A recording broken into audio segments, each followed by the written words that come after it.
Welcome students. So class 11th. From today we are going to start practical questions from DK Goyal. Chapter number 10. Basically ये chapter GST वाला था, जैसे हम तो concept तो देख ही चुके हैं हम लोग अब तक. So let's start. First question. Question number 1. हमारे पास एक फॉर्मेट है बेटा जर्नल का, तो चलिए देखते हैं क्वेश्चन में क्या है. First of all I am going to read the question. Question number 1. Pass entries in the books of Mukherjee and sons assuming all transaction have taken place within the state of UP. आपको पता है कि जब एक ही state में बेटा transaction होगा तो हम जो जीएसटी लेंगे वो सी जीएसटी और एस जीएसटी दो ही पार्ट में रहेगा, ठीक, क्योंकि ये इंटर स्टेट है. और जब वही इंटर स्टेट होगा तो क्या हो जाएगा, आई जीएसटी चार्ज होगी. Let's see here. Assume GST at the rate of 9% and SGST at the rate of 9%. मतलब सीजीएसटी 9 है, एसजीएसटी भी 9 है, टोटल 18% है. Let's see. कह रहे 2018 मार्च 1. हम सबको पता है भाई, नॉर्मल सा है. 2018 मार्च 1. कह रहा बेटा bought goods for ₹5 lakh from Mehta brothers. अब बेटा बड़ा सिंपल सा कॉन्सेप्ट है. We go for the purchase goods from Mehta brothers. अब हम गुड्स परचेज कर रहे हैं मेहता ब्रदर्स से. दैट्स मीन क्वेश्चन में क्या है, जब हम परचेज करते हैं बेटा या एक्सपेंसेस पे कर देते हैं, उस केस में क्या होता है, we paid the GST. That's mean हम जीएसटी पे करते हैं. हम क्या पे करते हैं, हम जीएसटी पे करते हैं. तो जीएसटी जब पे होता है तो उसको हम बोलते हैं इनपुट सीजीएसटी या इनपुट एसजीएसटी, और वो होता है डेबिट. पेड के टाइम पे इनपुट सीजीएसटी और इनपुट एसजीएसटी वो होगा डेबिट. Let's see. तो हमने गुड्स परचेज किया, ओके, बॉट गुड्स मतलब परचेज. सो परचेज अकाउंट डेबिट. अब बेटा जो इस पे जीएसटी चार्ज होगी उसके लिए input CGST account debit, input SGST account debit. To किससे लिया था बेटा, हमने मेहता ब्रदर्स से. ओके, तो टू मेहता ब्रदर्स अकाउंट या ब्रदर्स तक चलेगा. अब बेटा गुड्स जो है वो है 5 लाख का. पहले वाले के लिए वर्किंग नोट देख लो, ठीक है.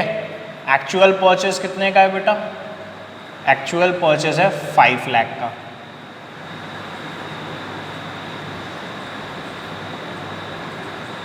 और तुम सबको पता है जीएसटी जो होती है वो एक्चुअल परचेज एक्चुअल सेल्स पे होगी.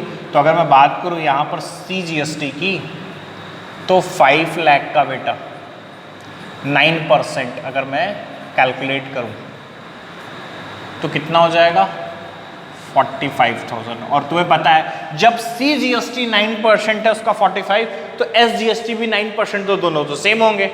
दोनों ही क्या हो जाएंगे, सेम हो जाएंगे ना, सेम रेट पे और सेम अमाउंट पे. तो बेटा सिंपली परचेज किया कितने का गुड्स हमने, 5 लाख रुपीस का. चलो इतना कॉन्सेप्ट क्लियर हुआ. इनपुट सीजीएसटी अपना 45 है और इनपुट एसजीएसटी भी कितना 45 है. तो टोटल मेहता ब्रदर्स को हमने जो अमाउंट पे करना है वो कितना करना है, 5,90,000.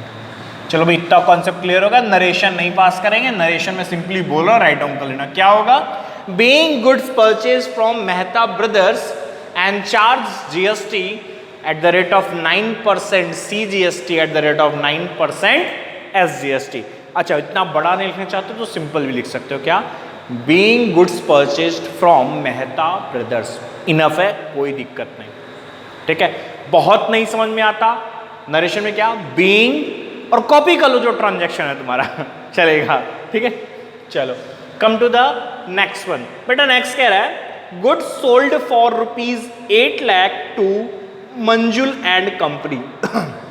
इस बार क्या हो रहा है, इस बार ये हो रहा है बेटा कि हम गुड्स को सोल्ड कर रहे हैं मंजुल एंड कंपनी को, और जब हम गुड्स सोल्ड करेंगे तो हम जीएसटी कलेक्ट करते हैं पब्लिक से। हम जीएसटी अपने गुड्स पे चार्ज करेंगे तो हम लाकर क्या करेंगे, कलेक्ट करेंगे। ठीक, तो चलिए कलेक्ट करते हैं जीएसटी को।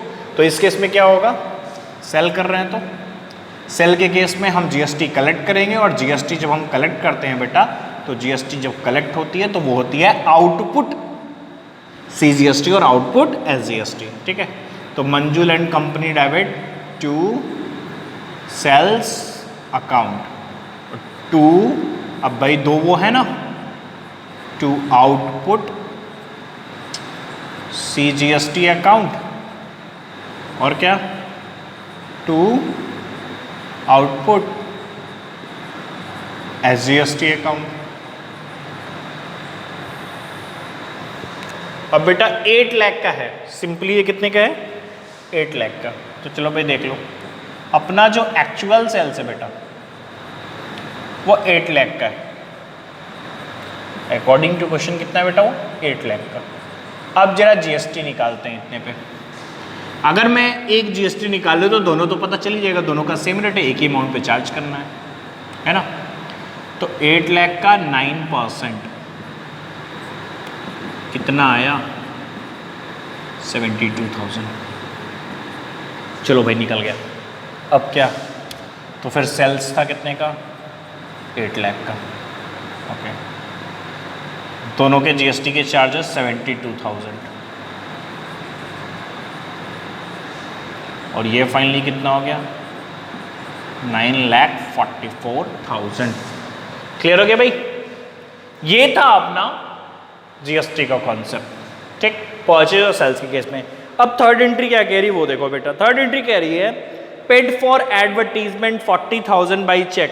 बड़ा सिंपल सा बेटा, तुम एडवर्टीजमेंट के लिए पैसे पे कर रहे हो तो जीएसटी भी तो पे करना पड़ेगा साथ में। तो जीएसटी पेड करोगे तो कौन सी जीएसटी है, इनपुट जीएसटी है। आ जाओ भाई,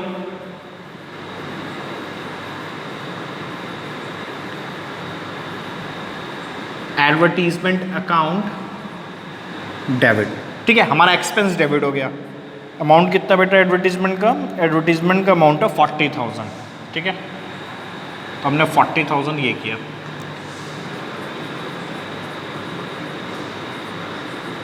input CGST account debit, input SGST account debit to, payment is made by cheque, so to bank account. इतना तो सबको क्लियर होगा। अब 40,000 पे 9% तो फिक्स रेट था भाई अपना। तो एडवर्टीजमेंट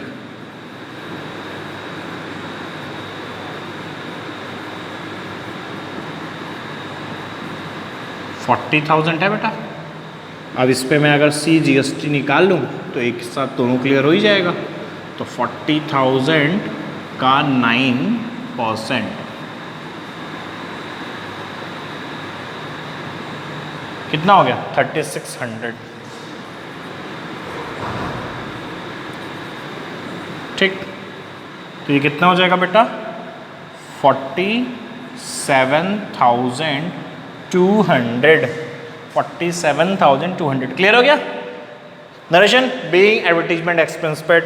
थर्ड के बाद बेटा fourth, bought furniture for office use. हम ऑफिस यूज के लिए फर्नीचर परचेस कर रहे हैं। ठीक, okay. And payment made by cheque. अब हमने ऑफिस पर्पस से फर्नीचर परचेस किया, तो फर्नीचर परचेस करोगे तो फिर से भाई जीएसटी भी तो पेड करोगे, फिर से जीएसटी क्या हो जाएगी, इनपुट हो जाएगी। ओके, तो फर्नीचर अकाउंट डेबिट 50,000 का है। अब जरा यहाँ कैलकुलेट कर लेते हैं इसको फटाक से। तो भाई हमारा जो फर्नीचर है वो कितना है, 50,000 का है। फर्नीचर जो कितना बेटा, 50,000 रुपीज़ का।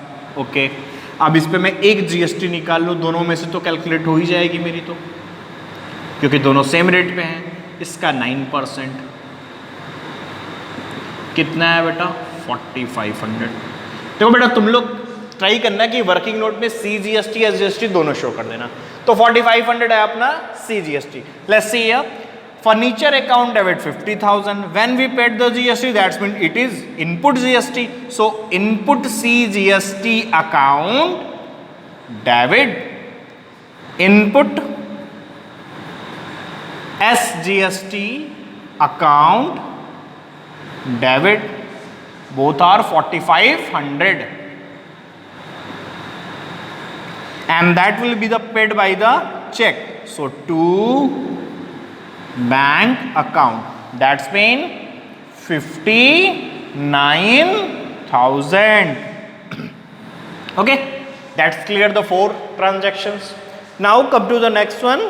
Next one is paid for printing and stationery rupees 8,000. As you know, again we are going to pay the amount of printing and stationery. When we goes for the amount paid for the printing and stationery, if the GST is charged, that's mean it also the input CGST and SGST. Let's see here.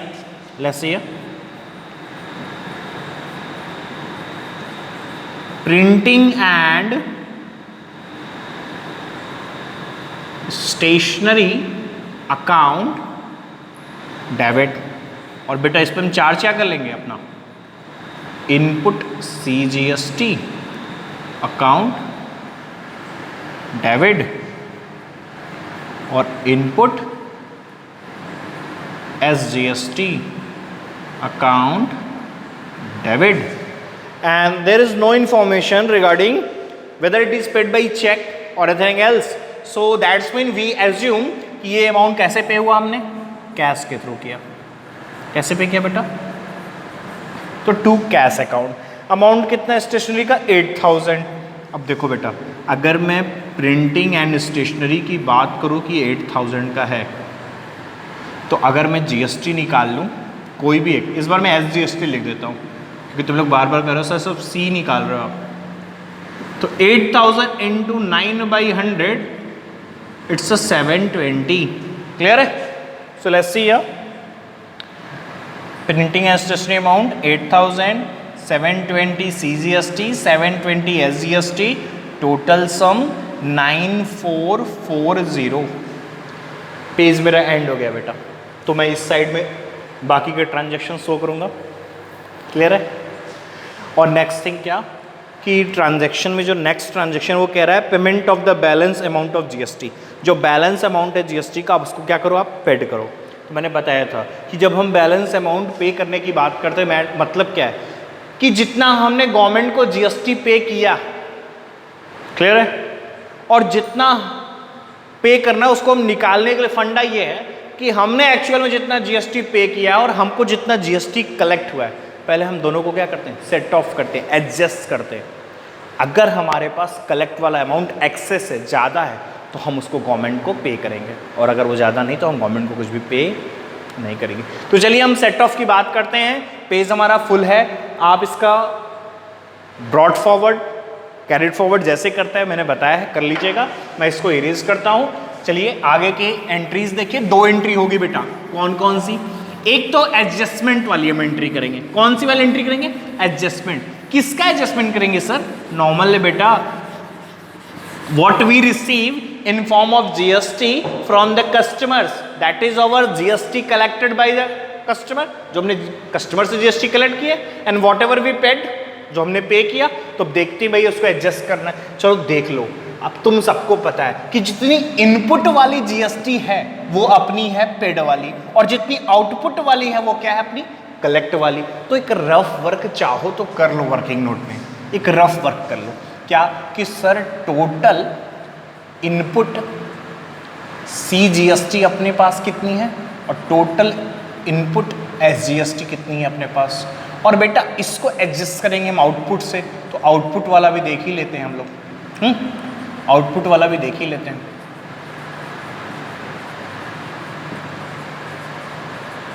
चलो input CGST पहले तो हमें पता है 45,000 एक है, और ये भी 45,000 है. आउटपुट की अगर मैं बात करूं बेटा, तो आउटपुट सिर्फ वन टाइम है, 72,000. ओके चलेगा. अगला इनपुट देख लो, दोनों का है 3,600. चलो भाई ये तो हमने ऐड कर लिया 3600, ठीक। चलो अगला देख लो, अगला है 4500। तो इसी में क्या करेंगे, इसी में 4500 अब क्या करेंगे, सम कर लेंगे ना, ये सब इनपुट है इसलिए हम एक साथ ऐड कर रहे हैं। अगला है बेटा 720, तो चलो भाई दोनों में 720 ऐड कर लेते हैं। अगर मैं बेटा इन सब का सम करूं तो देखो 45,000 ये है 3 48 48 एंड 4 48 एंड 4 52, हाँ, और जो ये मिसलेनियस है उनको ऐड कर लेते हैं। 52,000 की बात हुई बेटा, मिसलेनियस में कितने अमाउंट बच रहे हैं, 600 है, 500 है, 720 है। अगर मैं सम कर दूं तो कितना, 11 और 7 8 3, ये आ रहा है बेटा 53,820, ठीक है। मतलब हमारे पास इनपुट कम है, यानी कि हमने पे कम किया है। अब ध्यान दो, हमने क्या किया, हमने पेमेंट कम किया है तो कलेक्टेड ज़्यादा है। अब हम उतना ही एडजस्ट कर सकते हैं, तो हम 72 में से कितना पे कर रहे हैं, हम 72 में से पे कर रहे हैं 53,820। ये मेरा क्या है, ये मेरा कलेक्टेड अमाउंट है और ये मेरा क्या है, पेड अमाउंट है। कलेक्ट में से इतना पे किया, जो रेस्ट अमाउंट बचेगा वो मैं गवर्नमेंट को पे करूंगा। किसको पे करूंगा, जीएसटी का अमाउंट गवर्नमेंट को पे करूंगा। लेस कर लो बेटा, 0 8 1 11 में से 3 गया 8, 6 में से 5 गया 1, ये आ रहा है 18,180, ठीक है। ये एक का निकल गया क्योंकि अभी सिर्फ एक ही निकाला ना, CGST। सेम करोगे SGST भी यही सेम आएगा, सेम करोगे वो भी वही आ जाएगा। क्यों, क्योंकि एक इनपुट CGST का सम किया इतना आया, उसको आउटपुट CGST से एडजस्ट करेंगे तो इतना। जब यही तुम SGST के लिए सेम अमाउंट से करोगे तो उसका भी उतना आएगा। तो यानी कि गवर्नमेंट को 18,180 रुपीज हम CGST पे करेंगे और SGST पे करेंगे अलग से, ठीक। तो ये रहा अपना। अब इसी को हम दो एंट्री दिखाएंगे, एक तो एडजस्ट करेंगे। कौन सा अमाउंट एडजस्ट होगा सर, ये वाला, ये वाला। क्यों, हमारे पास कलेक्ट इतना है, उसमें से इतना एडजस्ट कर देंगे। इतना क्या कर देंगे, एडजस्ट। एडजस्ट के लिए क्या करते हैं सर, बड़ा सिंपल सा है। इनपुट को अगर डेबिट किया था और आउटपुट को क्रेडिट, तो एडजस्टिंग के time both transactions goes to the vice versa, opposite हो जाएगा, ठीक। तो चलो एडजस्टमेंट में यही होता है भाई हमेशा। तो चलिए अब देखते हैं इसको, एंट्रीज के फॉर्म में देख लेते हैं। Let's see here. अब भाई मैं इस बार एंट्री पास कर रहा हूँ without any format. Let's see here, पहले तो एडजस्ट वाली एंट्री होगी बेटा, एडजस्ट कर रहे हैं output CGST account debit, output SGST account debit to input CGST account to input SGST account. Adjustment कितने का हुआ है, 53,820 का, 53,820 का। क्लियर है ना, इतने का एडजस्टमेंट हुआ। अब बेटा जो अमाउंट बच गया मैं उसको क्या करूं, बहुत सिंपल सा है। मैंने बताया था जो अमाउंट बचा हमें गवर्नमेंट को पे करना है। अब गवर्नमेंट को पे करने वाले एंट्री पास कर लेते हैं। हम गवर्नमेंट को यही आउटपुट जो हमारे पास एक्स्ट्रा है, जो हमने कलेक्ट किया है, पे कर देंगे। Output CGST account debit, output SGST account debit to bank account. कितना आया था बेटा पेमेंट के लिए, 18,180, 18,180, 18,36, ये भी 36 हो जाएगा अपना, ठीक है। तो ये हो जाएगा 36,360। नरेशन क्या, being GST paid to government. ये दो एंट्री थी। ये चीज़ थोड़ी इंपॉर्टेंट है क्योंकि अक्सर इसमें आपसे मिस्टेक होगी, इसको क्लियर कर लेना बेटा। क्या, हमें इनपुट को पहले आउटपुट से एडजस्ट करना है। एडजस्टमेंट के बाद अगर हमारे पास एक्सेस आउटपुट जीएसटी है, हम उसे गवर्नमेंट को पे करेंगे, उसके लिए एंट्री हम पास करेंगे। क्लियर है? That's all for today's.